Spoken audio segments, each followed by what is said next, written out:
Hello বন্ধুরা, সবাই কেমন আছো? নিশ্চয়ই তোমরা খুব ভালো আছো।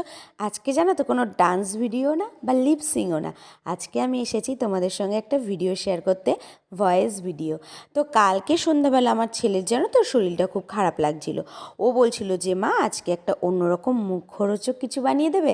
তো ওই জন্য এখন কি বানাবো মুখরোচক, আর দুদিন ধরে না মাংস খাওয়া হচ্ছে, ওই জন্য তোমার মাংসটাও ঘরে নেই, যে ভেজ কিছু বানাতে হবে। তো ভাবলাম যে আজকে একটু ওকে ভেজ মোমো বানিয়ে দিই। আমি একদিনকে চিকেন মোমো বানিয়েছিলাম, তো আজকে ভেজ মোমো বানাচ্ছি। তো যাই হোক, ঘরে ছিল বাঁধাকপি আর গাজর, আর সাথে সাথে একটু পেঁয়াজ কুচি নিয়ে আর নিয়েছি সাথে ধনেপাতা কুচি, রসুন কুচি, আদা কুচি, কাঁচা লঙ্কা কুচি। আর বাঁধাকপিটা আমি খুব কুচি করে কেটে নিয়েছি, আর এদিকে হচ্ছে গাজরটাকেও আমি গ্রেট করে নিয়েছি।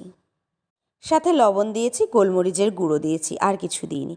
তো সেটাকে ভালো করে তৈরি করে নিলাম পুরের জন্য। আর এদিকে ময়দা মেখে নিয়ে ছোটো ছোটো করে লেচি নিয়ে লেচি কেটে আমি ময়দাটাকে ভালো করে পাতলা করে বেলে নিয়েছি।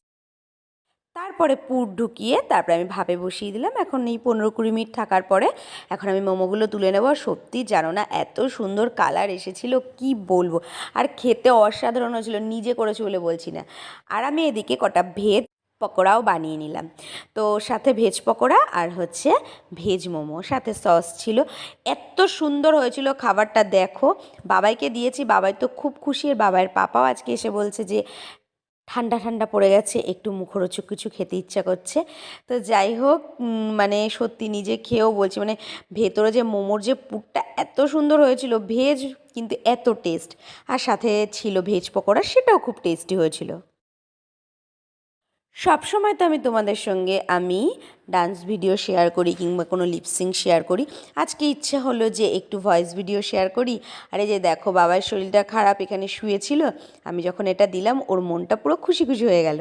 আর এখন বাবায়ের পাপাকেও দিয়ে নিচ্ছি। তোমরা যদি আমার এই ধরনের ভিডিওগুলো দেখতে চাও তাহলে অবশ্যই আমাকে কমেন্টস করো। থ্যাংক ইউ, সবাই খুব ভালো থেকো।